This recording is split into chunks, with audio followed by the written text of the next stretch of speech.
Please leave a message after the tone. Hello, my name is Adam Sandler, and welcome to So Sandler's, the Sandman Movie Podcast. A gabagoo.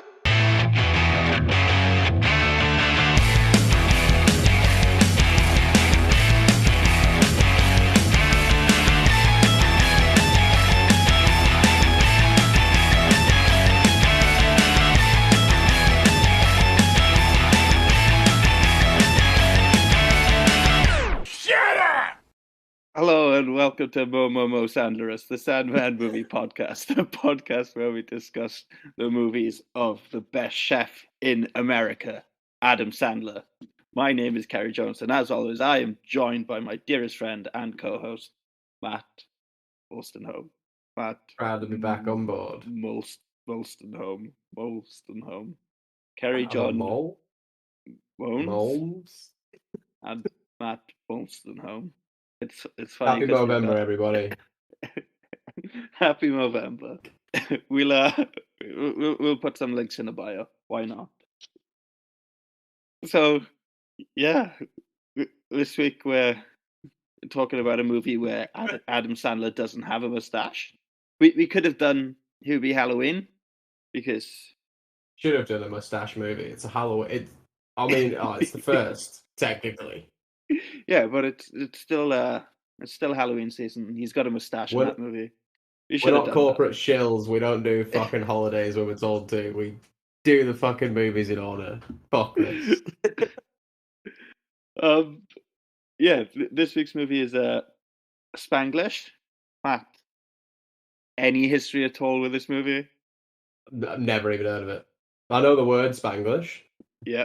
Never heard of it used in any other context other than what it's used for. But didn't know it was a movie. Not an idea. What about yourself? I knew it existed. I think I might have had the DVD, but I don't think I ever watched it. It always seemed too mature for my liking when I was a kid, but I don't even think it was mature. It was just a See, series. Go on. It was just a series of scenes, one after the other. This was a strange film. I don't really know what to think about it because I enjoyed it, but I also watched it on times 2 speed, so it was a breeze. I watched this in 2 sit-ins over a period of a week and a half, and I watched it on time. Jesus Christ. You struggled with this, didn't you? Fuck. I don't know. I just couldn't do it. Like, I don't think I like family drama. Kerry literally looks like he's lost the will to live. We've not started yet. I don't know what it is. I was just bored. Don't get me wrong. There's not much going on in this film. It's a nice little family movie, I guess, but even then, fuck it. I don't know. It wasn't that great, but it wasn't awful. And that's your podcast. Yeah. I'm Yeah, I watched the end of this yesterday on 2 times speed, so I could finish it, so I could go and watch Halloween on Halloween. So Which Halloween? you can't really move first. OG Halloween? OG Halloween, yeah. Not the Rob Zombie one? No. Do that every year. So you can't blame me for put it on 2 times. Look, I don't blame you for watching it on 2 times speed because I did as well, and I honestly think I would have watched this over 3 days if I didn't. This was a nothing movie. People are just watching each other have nothing to say here. I'm glad I've got a beer for this one. Fuck me. I think it's going to be a very quick one. Right. Should we? I didn't write any notes. I won't lie. I literally didn't write any notes for this film. There was nothing to write about. Adam Sandler's pretty good because he just plays a fucking neurotic, crazy person. Yeah. Sandler was good. I actually is really good in this. I don't think anyone is bad in this. I think the mother is obviously just fucking crazy, but Tia Leone's great in the role. Yeah, Uh, Flor was good. Flor was good. We'll do some. I'm guessing you have the same piece of trivia that I do about this lady at the end. I have no trivia at all. Oh, okay. Then we have one piece of trivia for this at the end. She's good. She's the Spanish lady. That's like she's basically the lead actress or lead actor, if you Uh, will. no, there's a couple of good characters in this. I like the both daughters. I like the grandmother. It's a shame that The grandmother's great in this. Actually, she's probably the funniest character. yeah, an But alcoholic day drinking grandmother. yeah, she does just get a fair bit of abuse though. Right, let's get into it. This week's movie is Spanglish. Hi, we're here for the interview. Come on in, we're out back. Academy Award winner James L. Brooks invites you on a journey across the cultural divide. Gee, what did happen? Are you okay? Don't worry, I'm not mad. From the director of As Good as It Gets, What's your name? Flor. No. Flor. Flor. Perfecto! I didn't know Deb found somebody. You gonna help out with the house and the kids? Solo español. You work here and you don't speak any English at all. Save me. No taking the ball from the dog. Just don't. No fetch. Can you make us some coffee? she doesn't speak the language. But in a family where no one understands each other, Mom, it's not even noon. Bullet. she'll fit right in. Several. Several. Again. Several. Too many. Too many. He was mad at me as mom because of what happened. No. Adam Sandler, Taya Leone, and introducing Paz Vega. ¿Puedo hablar con usted? May I talk to you? You mean your mother? Oh, no, disculpe. Oh, no. Sí, cuenta que los niños se confunden. Dame, Engreído. Oh boy, Engredo's gonna be rough. Sometimes every family needs a little translation. Listen to your mother. She knows it all. ¿Qué? Nada. Spanglish. Who's always there for you at 2:30 in the morning?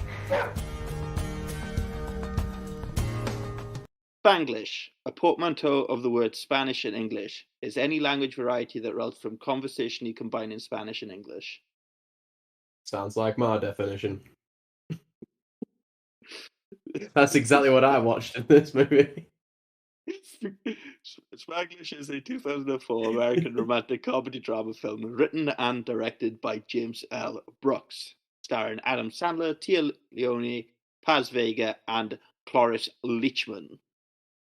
So, Who? last week, you didn't know who James L. Brooks was, did you? Wait, are you? What? What? Did you know who James L. Brooks was? Yeah, you fucking joking? Oh, right, okay. My So, mistake. producer of The Simpsons for the fucking last 50 years. Like, you fucking dreaming? James L. Brooks' name appears on that little pink TV at the start of every single Simpsons episode. He's the I founder think of that's the... like, even if you don't know who that is, that name probably is just ingrained in people's brains. Like, Because they've seen, yeah. yeah, it so you've just much. seen it subliminally so many times. Do you know James Hell Brooks. Classic. Oh, Treehouse of Horror. Why didn't we just do a podcast on fucking Treehouse of Horror? Like, what are we even doing? We fucked it here. I'm so upset that we've not done this. We've done a fucking podcast on Spanglish. Do you know what we could? Do you know what we could do? We could could create ad-lib an entire podcast right now on a Treehouse of Horror episode instead of doing Spanglish. We could start a new podcast after this is done. So we've got a couple of ideas. We've got Matt and Kerry at the movies. We have that box set marathon, whatever that was called. Yeah, the fucking like the bargain bin box sets. Yeah, bargain bin box set marathon. I just came out off the cuff. That we'll take that as a name. We can also do one where we watch the Treehouse of Horror, but we watch the segments and then we watch the movie that little segment is based on, and then we That's a great idea. compare them. All right, well, we're gonna have to edit this out then. Yeah, fine. Don't worry. Gary's keeping it in. I love how, like, I must say, edit this out like 8 times in a podcast, and I swear, Gary just never listens to it. Yeah. I don't edit much, you know. Last week I don't think I edited. To be fair, I don't even know how to do it. So like, you're leading the ship, so I can't complain. Yeah, let's do that as well. We got 4 podcasts got it. Right, guys.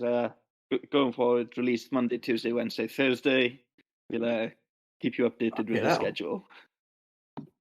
Surely that's a Tuesday, Wednesday, Thursday, Sunday. Tuesday, Wednesday. Yeah, we could do. That's a lot of films, though. That is a lot of movies. I mean, I'm trying to think, like, each fucking Simpsons episodes, that's 3 movies, and there's like 30 of them. There's at least 30 of those episodes now. Yeah, well, yeah, I think we're probably on Treehouse of Horror 31. But you got to think, some of them probably aren't based on movies. Yeah, all right, fair enough. But yeah. Any off the top of your head? I'm just thinking of some, and all the ones I can think of are obviously based on famous movies, so like, I'm fucked there. The Shining, that's based on a book. That is based on a book. And yeah. 2 movies. And a sequel. and I think it was a miniseries in the 90s as well. Did that time traveling toaster come from a movie?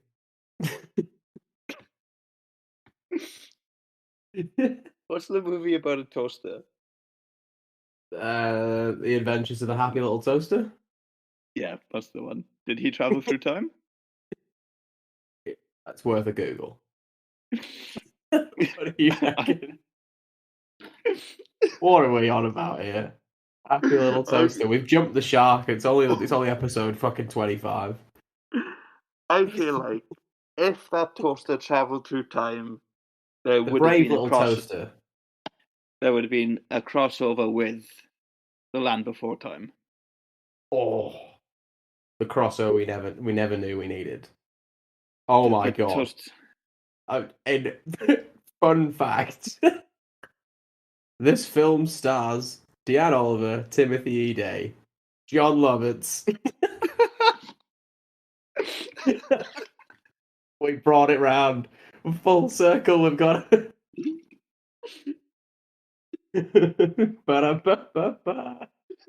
I'm fun.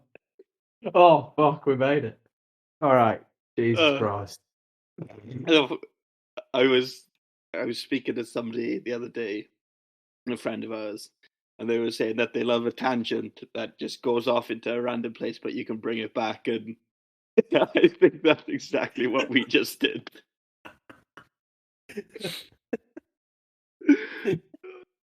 We brought it back to some relevancy. Fuck it. I don't think John Lovitz comes up in this movie. He doesn't. I would have remembered that. No, he's not. But he is a major part of this podcast. He is a staple. Tia Leone, she's in the Bad Boys movies. She's in Deep Impact. She's in Jurassic Park 3, Fun with Dick and Jane, and she's in the TV show Madam Secretary. Paz Vega, who is, I can't remember her name. What's her name in this movie? Flor? Flor, yeah, she's in Spanglish. She's in 10 Items or Less. All Roads Lead to Rome, Acts of Vengeance, and Rambo: Last Blood. And then I think the grandmother is Cloris Lichman, and she's just a classic. Fun fact. Sorry, I do know her, but I only know her as the grandmother from Malcolm in the Middle. Yes. She's also dead. R.I.P. Clarice Lichman. She died last year. Oh, Jesus Christ. She's got a Wikipedia page of her own thing. Yeah, Malcolm in the Middle, Raising Hope, Mary Tyler Moore Show, Now and Then, Spanglish, a Troll in Central Park, The Live Picture Show, Butch Cassidy and the Sundance Kid, Young Frankenstein. Yeah, she's been in a lot. Like a lot. Beavis and Butthead to America. Scary Movie 4. She's going to come back in. Yes, let's fucking go. She'll be back in Matt. She's going to be in the movies. Right. But what I've done is I have found a plot synopsis online for our very first segment, Curb That Blurb. Okay? So I'm going to read this out to you, and then you are going to decide whether or not you want to curb that blurb. And by curb that blurb, I mean take it outside, make it bite the pavement, and kick it in the back of the head. This came from the biggest search engine online, google.com, and it simply says, Flor and Christina migrate to America to live a better life. They then move into a home of John and Deborah, and all of them have their lives impacted by the situation. You know what? I'm going to let that walk. I like it. Builds up suspense. That could be literally just like a horror movie. So I'll fucking love that. That's great. I could literally go anywhere. That could be a tagline for any movie. That is so vague that it's fucking brilliant. But it kind of reminded me of the movie this week I watched called Barbarian, where a woman goes to stay at an Airbnb and then some freaky shit happens. It was not as good as everybody says it is, but it was still good fun. I won't lie, I was waiting for the punchline of something to do with Barbarian and Airbnb being like a fucking the same word or something. Wait, is it? I was thinking you were gonna say like Barb Airbnb or something. Like, what the fuck where is this going? No, it's just the film I went to see this week in the cinema, but I think it might be close. Barbarian. Okay, so we got Air B. I swear, you said like this girl is called Barbarian. This girl goes to an Airbnb, and I thought you were just gonna make a pun of like bar Airbnb and or some shit like that. So it does spell Air B and B with a leftover A. Oh, it just sounds like Airbnb with a silent A. You can literally spell no D and an extra A. So no D and an extra A. That yeah. Sounds like. That sounds. You know what? I'll let your imaginations leave you with that one. I've also found a couple of reviews online. This one comes from Joshua Starnes from comingsoon.net, and they say Spanglish is a heartfelt, funny, sad human story about what people want and what they should do, about cultures colliding and maintaining their individuality, and about what parents do for their children. Oh, yeah, sure. Yeah? I've got nothing to say about that review. I've also got 1 star from Tom Paulson, and he says, this has to be one of the most offensively awkward films I've ever seen. Nothing could have prepared me for how abysmally bad this is. Well, this guy should have watched Going Overboard. Quite simply. Like, there's nothing that bad about this film. I don't really know. Fuck knows. That guy's just trolling, I guess. Like, there's no issues. And then 5 stars from Mag Kearns.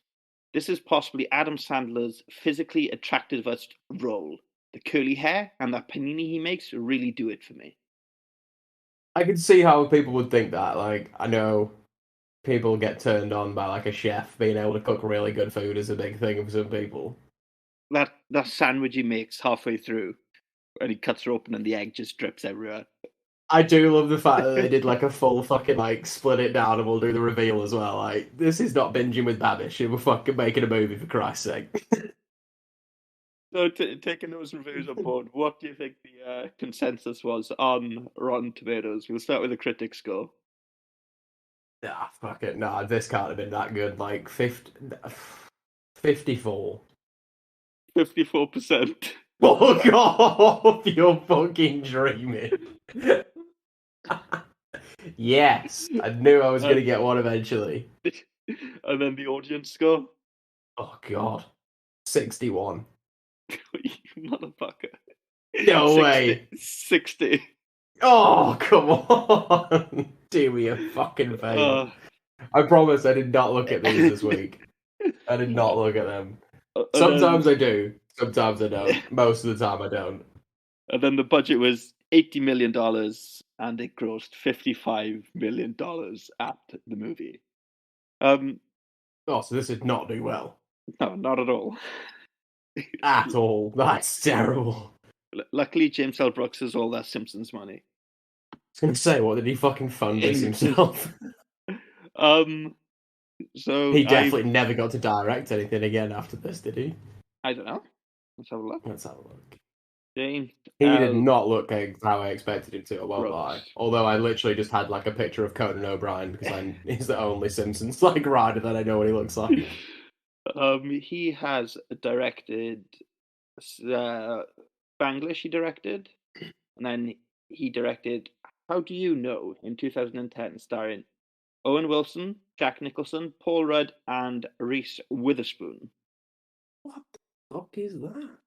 It had a budget of 120 million and grossed 48 million. Well, this clearly no one likes James L. Brooks movie. Fucking hell, what the hell? But then, as producer, Big, Jerry Maguire, Yeah. The Edge of 17, The Force Awakens from his snap, The Good, the Bad, All and right. the Lucky. So he's clearly found his niche in producing. He should probably just stick to that. Not that I'm going to tell anyone that's that fucking successful what to do, clearly, but Jesus. A 2021 short film called The Simpsons times Balenciaga. What? What the fuck?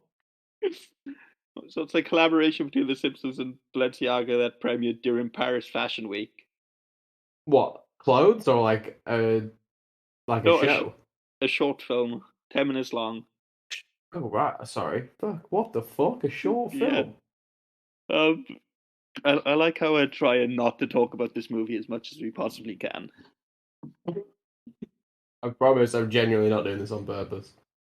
So yeah, let's just go through the plot. What I've done is I've got this off Wikipedia. I've got no notes at all. I've got nothing. Absolutely not at all. So if something catches your eye, just interrupt me. If this is someone's favourite movie, you should have turned off this podcast about 40 minutes ago. Oh, just that. There's your warning. There's your warning now. Okay. For Christina Moreno's Princeton University application essay, she tells the story of a year from her childhood and how it has shaped the person she is today. So yeah, this is just a story that's been said through an essay. So it is quite funny how they get the child version of this actress. Keep doing that. It's just actor, isn't it? The child version of this actor to do the voiceover as the narration, even though she's supposed to be like at least 8 years older. Like I swear, after this, is she? Well, because they're like kids, and she's applying for college, right? And she's literally like just starting school. Yeah, like just starting high school. Sorry, but I think she's supposed to be older. No. Yeah, that's what I mean. But they definitely just didn't want to pay anyone else, so they just got the child voice. Oh. Yeah, the child actor to just do the voiceover. Oh, I did not realize. So, hey, Mark, you know what? I could be wrong. In 1992, Flor Moreno, a poor Mexican. Wait, I have something to say. I was wrong. I just looked at the cast and it was a different person that did the narration. I apologize. Fucked it. Never mind. Moreno, a poor Mexican single mother, moved to America seeking a better life for her and her daughter, Christina. With 2 jobs, she still cannot pay the bills, so her cousin helps her get work as a housekeeper for the Kraskis, John and Deborah, and their children, Bernice and Georgia, and Deborah's mother, Evelyn Wright. It's like the first 20 minutes of the movie in one paragraph. Yeah, but not a lot happens. No, Flo and Christina, they moved to America. It looks like they're living in a motel, but they're in like an apartment block kind of thing. They don't have money to survive. She's working 2 jobs, and then like, oh, okay, I guess I need to go into housekeeping. So she goes and works for this super rich white family. Yeah, because she does the thing. She explains it at the start. She's like, "Oh, this is how much the rent was." So my mother would go out and make this much for the rent, and then everything else would just be for us, that kind of thing. Yeah, Yeah, they go and for food at some point, and somebody hits on her, and she's like, "Can't you see I'm with my daughter?" I think also one of my just for a point as well, like the mother can't speak English for this, like for most of the movie at least. So like all of the conversations are through the daughter. I was just gonna say, who does a really good job in this, to be fair. I like how she shouts at everybody in Spanish, and then the daughter translates, but the daughter's also shouting as well, even though she's not actually angry. She's legitimately great at this because she just has to do such an awkward sort of role, but it's great. John is a chef and an easygoing family man. Deborah was a businesswoman, now a stay-at-home mother, and Evelyn is a quiet alcoholic. Uptight and neurotic, Deborah upsets everyone, psychologically abuses and body shames Bernice, and bullies John, demanding he always backs her up. John is torn between defending his kid's mental well-being and domineering his wife. So yeah, John just wants to be a good dad. Evelyn enjoys a drink, and Deborah is a complete and utter bitch. Yeah, pretty much. She's just fucking cooked. She's like, awful. She's one of those people that she looks like someone's injected caffeine into her brain and then just let her loose. Yeah. Like, she's just a fucking whirlwind. And you can't, like... yeah, but horrible. She's just terrible for everybody. Yeah. She's just a toxic human being. And she thinks that she's doing the best, like, for her family. Oh, yeah, like, she completely thinks she's in the right as well. It's like, oh, fuck me, yeah. Leona does really well with this. Yeah, so one of the scenes that she buys clothes too small for her daughter, and then she's like, try them on. And then obviously they're too small, so she can't fit them. She gets upset. Fucking brutal. Such a cunt thing to do. Oh, fucking hell. Yeah, it's crazy. Well, no, what's the justification she gives her? She's like, "Oh, you're an 8 to 10, and these are an 8. So like, you'll be able to fit in the small one." Don't worry, you'll end up losing weight to fit into them, or whatever she says. Like, if you want to wear it, you'll lose the weight. Ah, fuck. Yeah. Terrible. Flor is soon expected to work and live with the Klaskys over the summer. Desperate to keep Flor employed with them, Deborah invites Christina to join them. Before we move on, Flor also, she goes off and she adjusts the clothes so they do fit Bernice, and she's super happy about it then. Yes, she's like goes out and like restitches all the seams and like removes moves around all the buttons so that they're the size bigger. Flor is soon expected to move in and live with the Klaskys over the summer. Desperate to keep Flor employed with them, Deborah invites Christina to join them. Deborah becomes attached to the beautiful and personable Christina, ignoring Bernice. Flor does not approve of the attention. John unwittingly angers Flor when he offers to pay the children a set amount for each bit of sea glass they find on the beach. Christina earnestly searches for hours, earning $650 for her efforts. Flor and John argue, with Christina as the interpreter. So yeah, they go to beach house for the summer. Here's another half an hour of the movie. Yeah, Deborah gets obsessed with Flor's daughter, Christina. She takes her out, get her hair done, takes her out shopping, tries to get her in at the school that her kids are at, which is like $25,000 a year. and Yeah, throughout this okay. time, she's just ignoring her own daughter. She's been a terrible mother. Awful, awful mother. She sees Flor and Christina as, this is what I got from it. She sees them as a project, and she wants to come in as the savior to lift them out of whatever potential squander she believes that Flor and Christina are living in, even though they are perfectly happy with their lives. Yeah. There's some definite classism undertones going on there. Jesus, we're deep diving into this. Fucking hell, Ceri. Picking this apart. And then John's like, this is beach glass. Go and get some for me, and blah blah blah blah blah. Because he's like, I'll keep the kids busy for a while, and they enjoy doing it. And then when they come back, Get them they'll go run understand and what tire 'em hard out. work is. Yeah, they'll Let's get understand 'em what to go hard for work a is. It's human record. Favorite activity to do. And then so Christina comes back with a shit ton of sea glass, and then they figure it out that she has owned $650. I swear he tells him, he's like, I'll give you $20 for each piece of glass you find, though. I don't know. Couldn't tell you. Like that. She even found if you loads. find 3 and 4, you're fucking happy. Like she comes back with like 20. Yeah, fuck.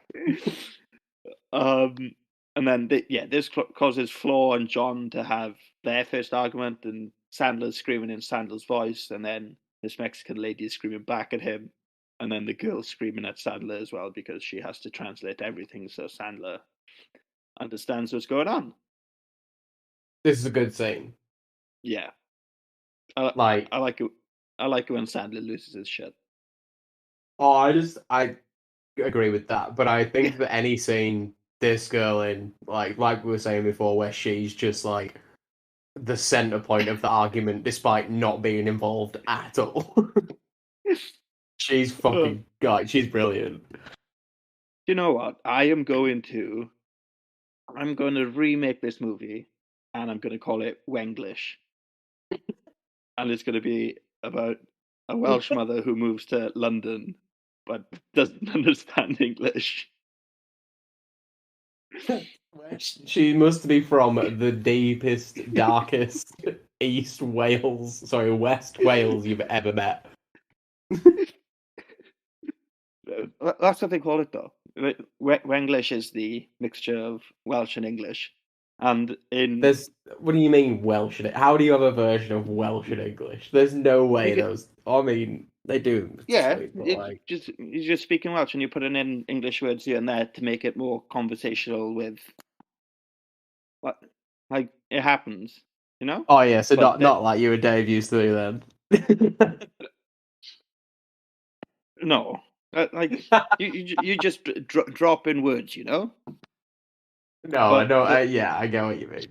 The Welsh word for Wenglish is my favourite word in Welsh.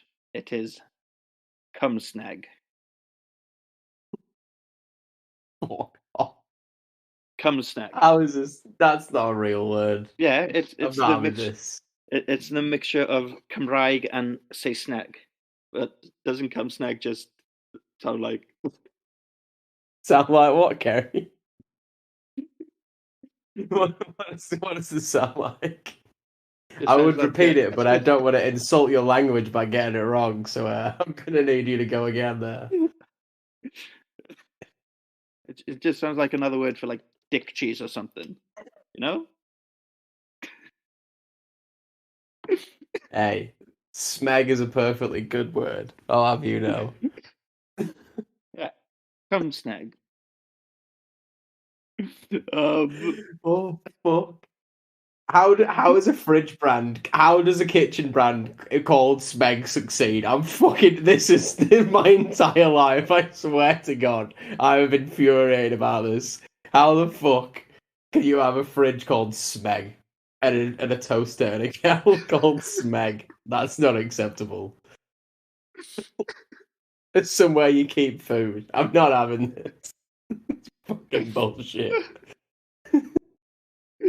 Fuck me. Flor wants to leave because of the awkward family dynamic. John convinces her to stay to Christina's delight, and Flor starts an English course to better communicate with the Klaskis. Oh yeah, she's listening to podcasts. She's watching TV and she's listening to the like is it like it's pre-recordings, right? It's like those it's like the learning tapes. Rosetta Stone or Muzzy. Yeah. Is that his name? Oh. Muzzy? Yeah. Is that the guy in the movie? No, it was that purple guy who used to help you learn French. Who the fuck was that? God, sorry. He was green. This guy. Is that like some? Is that BBC Bite Size? Yeah, it's BBC, and yeah, it just used to be like language tapes. Apparently, it's still going because that is very, very CG. Yeah, it just used to help you learn languages when you were a kid. Apparently, I never bought it because it was always like order now for $69.99 for 4 CDs. How good did those like toys on TV look that were like $50? Sorry, I live in Australia now. If I say bucks or dollars, just fucking go with it. All right, just leave me alone. Yeah, no. There used to be something special about adverts on Nickelodeon and Cartoon Network. Oh yeah, direct to kids advertising, yeah. Oh, it used to be so good.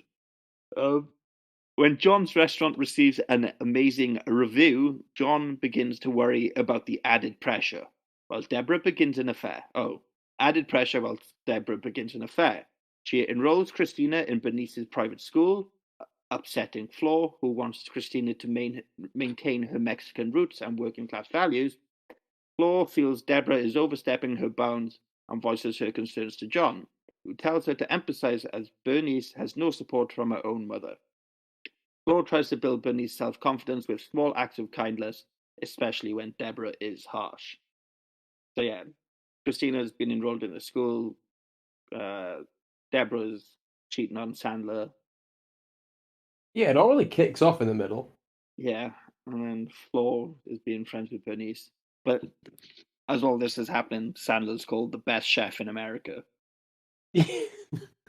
And then he's like, I don't want to take any table orders. I just want to do walk-ins. And the guys are like, oh, that's going to cause fucking riots outside. Are you crazy? And then he's like, oh, but I want this to be family run, blah, blah, blah, blah, blah.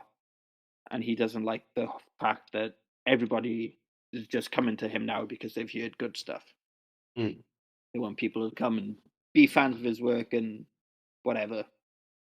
But yeah, well, you need the acclaim to get the people involved sometimes. Deborah's overstepping the line all the time. Because like we said earlier, she's a white savior. Is that the term? Is that what it is? Is that what Sandra Bullock is in the Blind Side? That's what she thinks she is, you know? Summer ends and Christina and Bernice attend their first day of school. That afternoon, Christina is allowed to bring her school friends back to the Klaskis' house. However, Bernice is not. Flor was not asked permission, is upset at the situation. Deborah tries to cover for Christina. The now sober Evelyn, knowing about her daughter's affair, warns Deborah that her marriage is in trouble. She pleads with Deborah to end the affair, telling her she will never get another man as good as John. I don't know what happened here with the friends. All I remember is Deborah's going out to fuck this guy, and the grandmother's like, oh, please don't go. John's so good to you. I was going to say, it's the only bit of that I can remember is the grandma coming out and like stopping her at the car outside of the house. No idea about anything else he said there. Fuck. Yeah. This movie is so forgettable. Like, there's a reason it made 55 million instead of on a budget of 80. Jesus. Yeah. Deborah tells John about the affair, begging him to talk it out. However, a dejected John walks out. bumping into Flor. Giving her a ride, she announces she is quitting, and they go to his restaurant where he cooks for her. They kiss and have a genuine, deep conversation, realizing they cannot have a relationship. A desperate Deborah continuously tries to contact John and blames Evelyn's failings as a parent for the way that she is. They have a frank conversation during which they become closer. So yeah, this whole restaurant scene, they're like, and then they have a couple of drinks, and then they end up kissing, and they're like, no, we can't do this, and then like, yeah, we can, and they're like, no, we can't, so they kiss some more. But I can't remember Deborah blaming her mother for her being the way that she is. Oh, I do. It was something along the lines of like, "Mother, you were wildly promiscuous during my formative years, and this has led us to the situation we're in now," or something along the lines of that. And it's like, yeah, well, at least my life lessons can help you now. So don't. Funny as fuck. It's like, you're a terrible mother. You were a terrible parent, and I'm fucked because of you. Yeah, well, let's fix it. Fuck it. Doesn't matter. Oh. Final paragraph. Let's go. We get there. Fuck. The next day, Flor comes to take her daughter home and informs her that she quit her job, upsetting Christina. As they are leaving, John tells Flor he will envy whoever ends up with her. On the way home, Flor further upsets Christina after telling her she cannot attend the private school. Christina screams in the streets, accusing Flor of ruining her life. After she asks her mother for space, Flor says she needs to answer an important question. Is what you want for yourself to become a very different than me? Is what you want for yourself is to become someone very different than me? Christina considers this on their bus ride home, and they make up and embrace. Hey, roll credits. Roll credit. I think I remember the screaming in the street. Yep. And then I remember them at a bus stop. I didn't realize Yep. they became friends at the end, and then it just ended. And then I think I just turned off the stream. I think they just hug on the bus, and that's it. Does it end with a voiceover? Yeah, it does end with a voiceover, because it does end with a voiceover of her finishing the college application. Did she get into college? Do we know? No, the closing line is something like, let me try to remember this off the top of my head. The fucking. I hope you accept my application. No, it's like, whilst I appreciate, I hope you accept my application, it won't define me, or something like that, is what she says. Oh, how beautiful. She basically is like, I don't give a fuck if you say yes or no. It's what the answer is. Yeah, so and that was Punch Drunk Love. Yeah, that was the movie. One thing we like to do whilst discussing movies, Matt, is we like to talk about our creme de la scene, which is our favourite scene of the movie. You're fucking reaching with this one. Matt, what was your creme de la scene this week? You know what? I actually have no idea. Like, I can't even think of one. Just any scene with the daughter kicking off. Okay. Rather than like someone else. Yeah. That makes a lot of sense. I think she was probably the better part of this entire movie. My favorite scene of this movie is when Sandler was losing his shit in the car, like Sandler does. It was the only part of the movie where I felt like I could connect to what was happening on screen. Is that the first bit where he's like screaming and he's like, "I'm not mad at you!" Yeah. Yeah. I should have opened you the door. Fuck. It's just gone fucking crazy. Yeah. that car scene's fucking, because she can't speak English, so she's just like, what the fuck is going on? Right. Another thing we like to do is we like to rate these movies out of a certain number of sandbags out of 10, and let the people know what sort of flood those sandbags could stop. So, Matt, last week you give 50 First Dates an 8.2. What? Okay. I'm going to be honest with you. You fuck up the scores, Ceri. I think I've been putting my scores in your column and your scores in my column, and I don't know when I switched. You cunt. No, you give 50 First Dates an 8.2 because I definitely give it an 8.8. Did I? Yeah, because you said mine was lower than, like, I think Yeah, you said I you had give Happy Girl. two of the movies You give tied. Happy. You give Little Nicky a 10. Okay, maybe we are in the same Fucking hell. place. Also, Yeah, sorry if anyone can hear any noise in the background. I just realised my neighbour is having a phone call on the balcony and it's loud as fuck. Yeah, yeah. So what are you giving Spanglish this week, and what sort of flood could do a 10 your sandbag stop? Oh god, the flood of egg that comes out of that sandwich when it gets split down the middle, and like, oh, this could have like fucking 2 sandbags. This was oh, no, I've said 2, so 2 it is. But like, oh, fuck, this was just a nothing movie. You give Shakes the Clown a 2.2. You give Shakes the Clown had some fucking redeeming points. That was a funny movie. The only Shakes the Clown, I'm pretty sure I had a man get beaten to death with a bowling pin.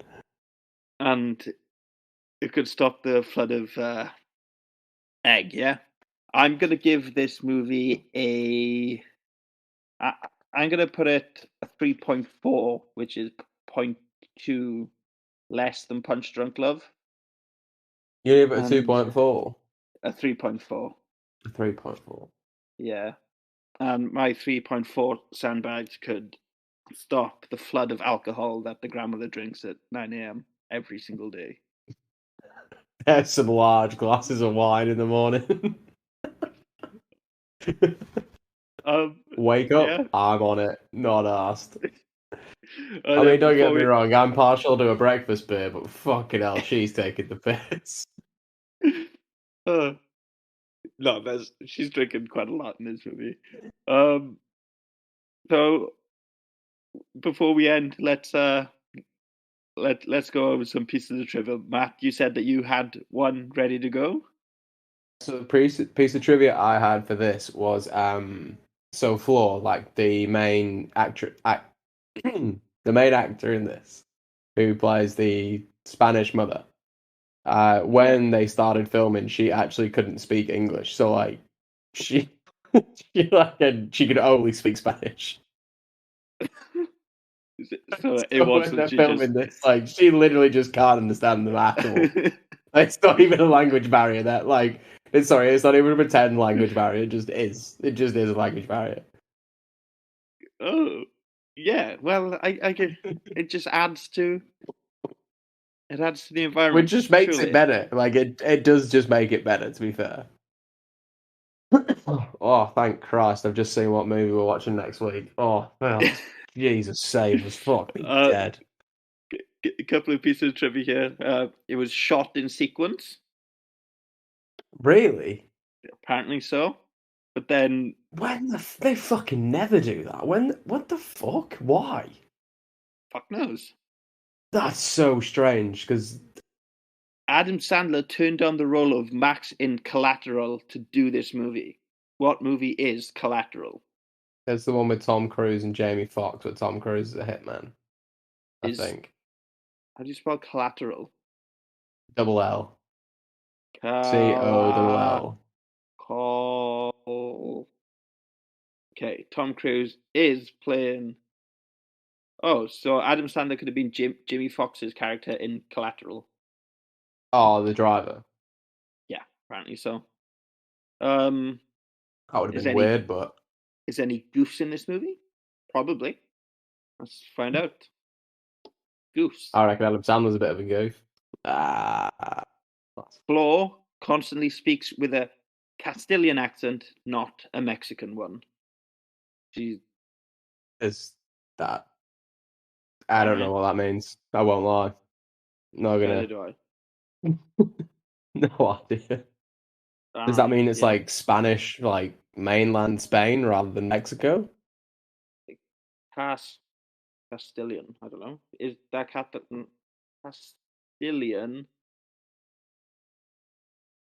Castilian Spanish. In English, Castilian Spanish can mean a variety of peninsular Spanish spoken in northern and central Spain. Yeah. So it's just standard Spanish, apparently. Well, I guess that's like how fucking English and American English are different, I guess. And Australian English. Because say Yeah. things like Duna for quilt. Oh, Duna. Good old Duna cover. Right. Do you Swear, want to my know for missus people? speaks gibberish half the fucking time, this Aussie slang she comes up with. Oh, are we forgetting anything? We've done everything, haven't we? Yeah. The only The thing we've got to scores. do is, ladies and gentlemen, we're watching The Longest Yard next week, so please come and join us for some fucking football. Oh, finally. I think we're Oh, on I a. cannot fucking wait to watch this. Oh, I'm so excited. I Ladies and think we're on a. gentlemen, next week is going to be a good podcast. We're on a streak of a couple of good movies, and then we get into shit again. I think. Are we watching the bench warmers or not? At some point. Okay. Because we're not I watching think Grandma's Boy. at some point. Why are we watching Grandma's Boy? I'll tell you now. So if we Oh, get Linda this, Cardellini's in it. No way. if we get this far, we Yeah. are doing the bench warmers. Are we going all through the fucking Kevin Nealon films or something? Oh, surely we're doing the bench warmers. What the fuck's the Why? bench warmers? Okay, so episode 53. That is the bench warmers in Okay. our 50 Spades of Grey miniseries. Oh, there we go. It's 50 Spades of Grey. Ah, classic. And then we are doing Grandma's Boy episode 66 in our terrific A Happy Madison miniseries. How have we ended up with this? How have we ended up going Grandma's Boy as well? Because it's a Fucking hell. Happy Madison movie. No, I know. That cast is hilarious. Alan Covert, Peter Dante, Kevin Nealon, Nick Swanson. Should we tease our miniseries? Oh, Is so our next miniseries. You literally named all of them like No, I not haven't. less than an hour ago. Okay, so our Kevin James miniseries. Sorry, except one, which is the Kevin James one. You've not named that on this podcast so far. There's two. Two I haven't. So I haven't. Oh no, there's three. Oh fuck! I'm just gonna name them. Oh, these are news to me then.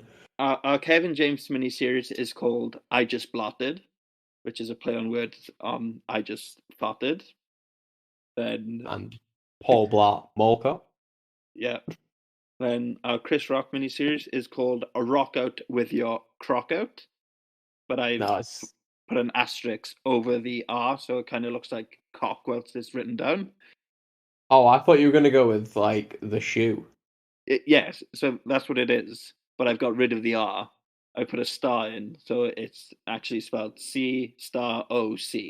So it looks like cock written down. And then we've got a cock. We're so funny. Then we've got the Death of Cinema miniseries where we focus on the movies of Netflix. Fuck, did we agree to that? Jesus, how many fucking Netflix movies are there? So, I don't know. We got Father of the Year starring David Spade. We've got The Wrong Missy starring David Spade. And we've got Home Team starring Kevin James. Seen one of those movies. Oh, God. If we even get this far. Currently, because there's no Sandler movies that have been released that I can update, we are currently finishing, well, not finishing, our current slate goes up to our Gnarly for Farley miniseries, where we watch the movies of Chris Farley. They are episodes 71, 72, and 73. I swear to Christ, more planned than the fucking Marvel Cinematic Universe. Like, what the fuck is going on? And we've also This got is a going to mini- become an empire of podcasts. We've also got a mini episode planned as well for the season 1, episode 15. Brooklyn Nine-Nine, Operation Broken Feather, where Adam Sandler is in an auction for like 5 minutes. Joe Theismann. Right. That's... Oh, fucking hell. Alright. But yeah, We're calling it there. Fuck, how are we still going with this? Lady, everyone will see you tomorrow. Longest yard. If Ceri doesn't edit like the last fucking 15 minutes out. See ya after. Tomorrow? Right. Goodbye, everyone.